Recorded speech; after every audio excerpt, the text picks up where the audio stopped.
welcome back everyone, and it's time to go balls deep, and today we are discussing humanity's greatest fear.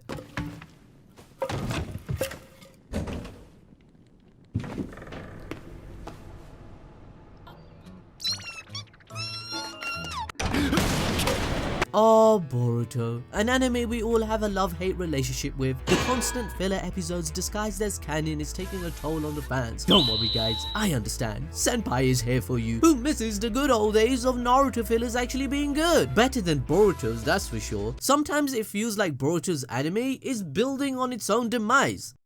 Come on.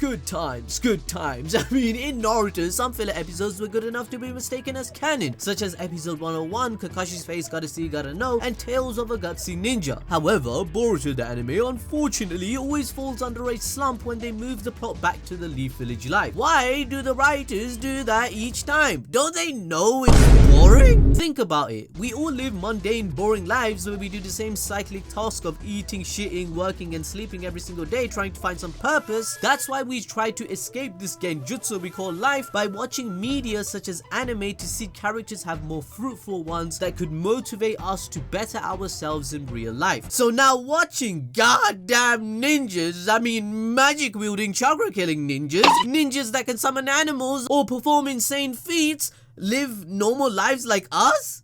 That's even more disappointing! That don't make no sense! I mean, what are the writers thinking when they show us these repetitive scenes of the children eating burgers or walking around town doing nothing? Give us more purposeful stories that have some backbone to it. Now, I'm not necessarily talking about the Hayashi episode because I understand it was a pretty wholesome one, as this was a much needed chapter that needed to be closed for the Hyuga clan. Boruto also got to learn the history of his heritage, which he will add to his knowledge and learn a lesson from. You guys may be surprised, but I actually really like Boruto's character and what he is shaping up to become in his development throughout the series. Even in the manga, where his bond with his new brother Kawaki keeps developing into an integral part of the story. I felt like the Hayashi episode was acceptable and fun because the writers are trying to add even more impact to the reveal of Boruto's tragic prophecy when he won't be able to take photos every year like this anymore, since Konoha is destroyed in the future, as he mentioned in the episode that he would like to do this with his family more often. Boruto also mentions in episode 139 regarding what Ibiki states, that no one is able to overcome their fears, and it has been bothering him, right? This is because he himself in the inside feels some sort of fear due to what Momoshiki has told him about losing everything. Boruto also doesn't understand his pure eye, where he hasn't told anyone about these feelings except for his sensei Sasuke Uchiha, who is investigating the situation. We see these subtle changes of attitude in his character and would want him to succeed. However, one thing we all seem to notice in the anime is the tone of Boruto's character. It's sometimes all over the place due to the message of the writing. Sometimes they want to portray the aspect that he's nothing like Naruto and he doesn't want to be like him.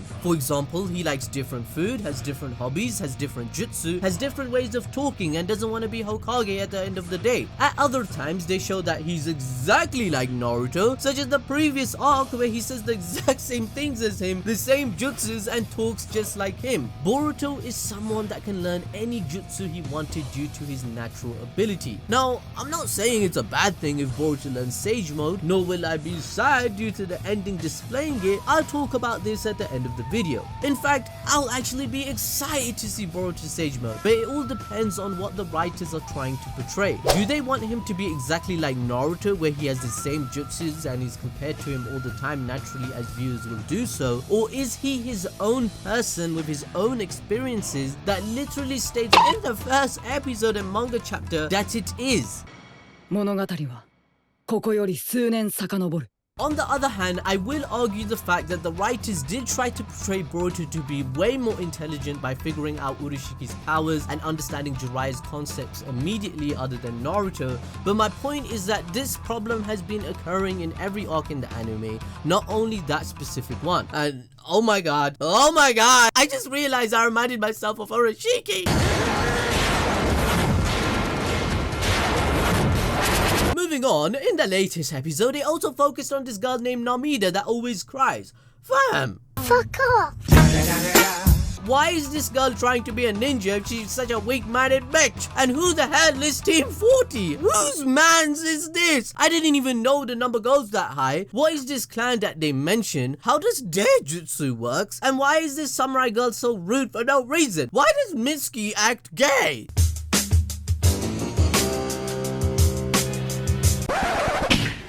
I'm gay. Like in episode 139, they introduced these characters to catch a pet. And yeah, I get it's peaceful times and the missions that genin have are minuscule in comparison to what was happening beforehand, but we have received episodes like this a bit too often where it's getting dried out. I mean, did you guys forget the infamous cat episode? I mean, everyone out here seems to have a pet mission. Jin with the actor and the drawing episodes. I mean, what I don't understand, can someone please explain to me what exactly was their mission anyway in episode 139?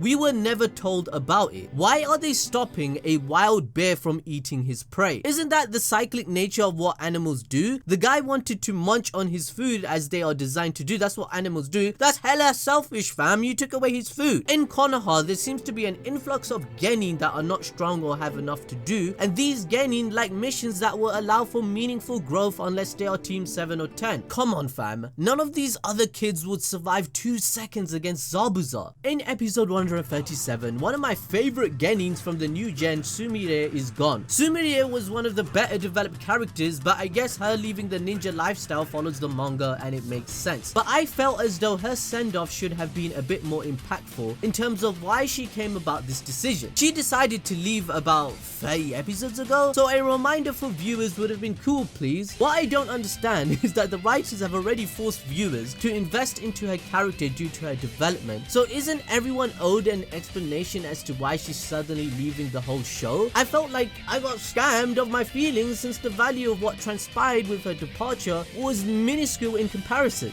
They even removed her from the opening like savages. I mean, this is someone that is a genuine love interest to the main character, where you have built up a love triangle with Sarada for Boruto, but now she won't be a prominent character at all, it seems. And please don't do that. Include her. We don't want a relationship that appears out of nowhere for the sake of it again, like they did with Naruto. That's the problem Boruto the anime also suffers from. We are watching it on a weekly basis, but plot points are addressed way later when it has left the viewer's mind already. Remember when Boruto became Sasuke's student and 60 episodes later he decided, oh, I want to randomly train with Sasuke now because I feel like it. He then lied to his family and then caused Sasuke to lose his chakra against Urashiki. Oh no, Urashiki, I mentioned his name. Oh man, you're just ruining it. Look at my lips, you're ruining it. Yeah, that's what I mean. My point is that it's pretty damn obvious the Boruto anime doesn't have as much planning as you might believe in terms of story structure. The creators themselves have admitted they haven't met each other in real life a few months ago in an interview, and they only approve of stories from the anime accordingly. The mistake they kept making with Boruto's development in the anime is resetting his attitude every arc to learn the same lesson once again, and that seems to be in the past though. I'm gonna be positive. I think they have shown his maturity, and since the manga content is starting on the 25th of January with the Majina Bandits arc, they cannot do this anymore. By the way guys, I'm gonna do a video of all the signs between Sumire becoming Boruto's girlfriend in the future, so I'd appreciate if you would like this video, get it to at least 10,000, hitting the notification bell too so I can produce these videos on a weekly basis for you. Thank you for all the support. You don't know how much it means to me and I appreciate you guys. Another problem within the writing of Boruto the anime is that there is plot for the sake of plot. This is showcased once again in episode 139. I mean, who even approved this girl to be a ninja if she's this bipolar, fam? This girl got told one little thing by her friends and absolutely snapped into a monster wanting to kill them. Imagine if you were on this girl's team. Hey, we ran out of food. Hey, your clothes got dirty. Hey, Chick-fil-A ran out of chicken sandwiches.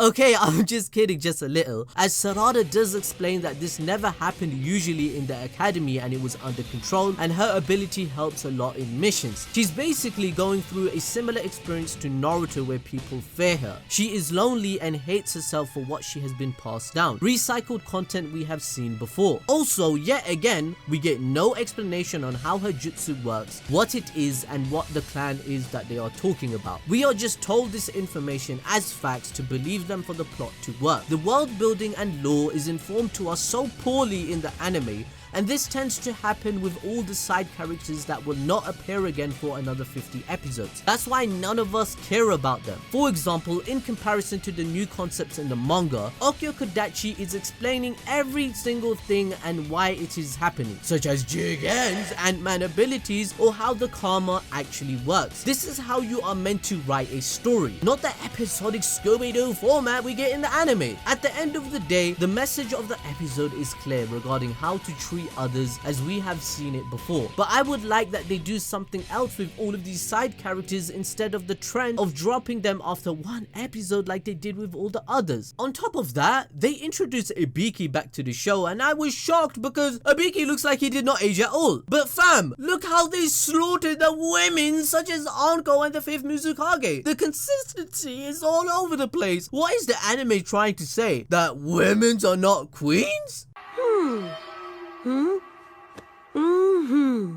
I haven't a clue what's going on here, but I'll act like I do.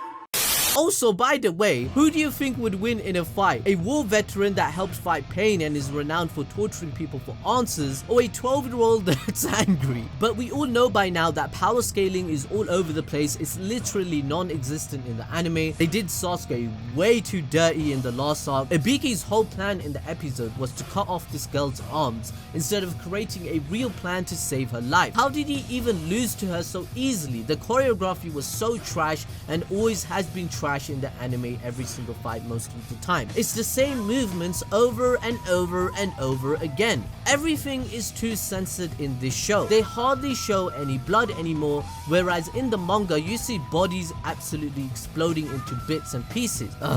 I need to calm down, forget it. You know, those are all the gripes we all have as a fan base for this show, because it has so much potential. We care about Boruto, we love the show, we love the manga, we love the anime, we want it to be great again. So hopefully when the manga gets adapted, it is going to happen for us. Our time is coming, guys. Now lastly, in the new ending, they showcase Boruto having Sage Mode. So does that mean he will learn the Jutsu? Well, in my opinion, I don't think this means anything. This is because stylized endings have always been a thing in original Naruto. There are so many events that they show in the original Naruto opening and endings that never happen, so what's the point of assuming this one will specifically come true? Even Boruto opening 4 showcased a huge ice monster, but nothing like that even happened. On top of that, Boruto isn't even shown with his karma in this ending, which just goes to show that it was just for fun. Where is his karma if it was canon? The song itself is amazing, the endings of Boruto are better than the openings for some reason, but also Mitsuki is already the character within the team that has mastered Snake's Sage Mode. So I think they want to go with that angle, that his special trait and attribute